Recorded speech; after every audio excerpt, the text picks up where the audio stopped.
The United States' mass collection of phone call data may be about to change after facing months of criticism over the National Security Administration's metadata collection program. U.S. President Barack Obama has rolled out a proposal, a set of revisions to this program. CCTV's Jim Spellman joins us with details.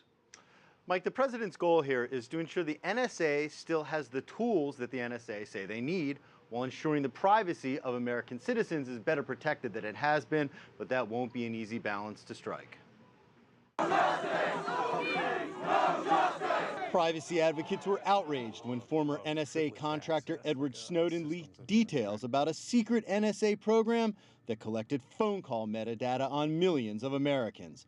Now the White House is proposing reforms.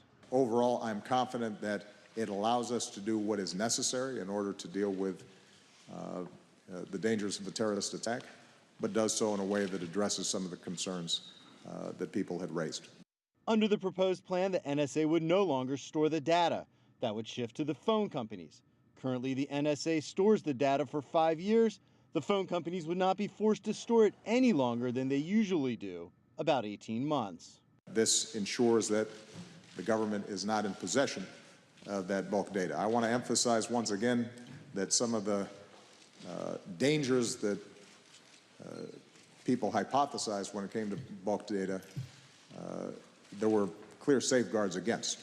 But the NSA would still be allowed to look at the data if they needed it for an investigation. Under the president's plan, a judge in a special court would have to sign off first.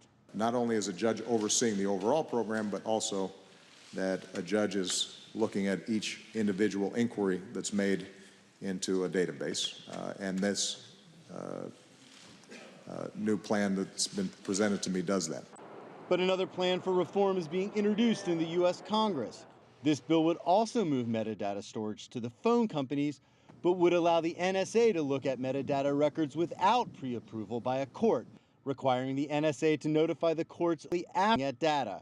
Whatever reforms end up being adopted will likely be just a start.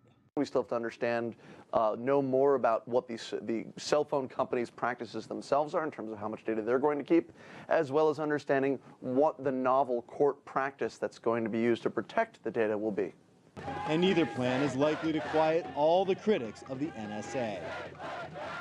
Now, neither of these proposed plans will address the NSA's intelligence gathering procedures overseas. Many of the controversial programs, like those that led to the U.S. spying on foreign leaders or allegedly infiltrating private companies in China, will not be impacted by these reforms, Mike. Jim, so many of these decisions about the NSA are made behind closed doors. Is there anything in these reforms to make the process more transparent? Yeah, the court that handles these issues is called the Foreign Intelligence Surveillance Court, known as the FISA court. Up to now, that court has operated under almost complete secrecy. Under the House bill, the FISA court would require a declassification review for any significant rulings. That means there's a good chance the public would get a look at least some of what goes on in the FISA court. The bill would also require the appointment of an independent privacy advocate to essentially argue against the NSA in front of the FISA court when they seek to look at somebody's private information. Mike, those could be significant changes. All right, Jim Spellman, live from our newsroom. Thank you.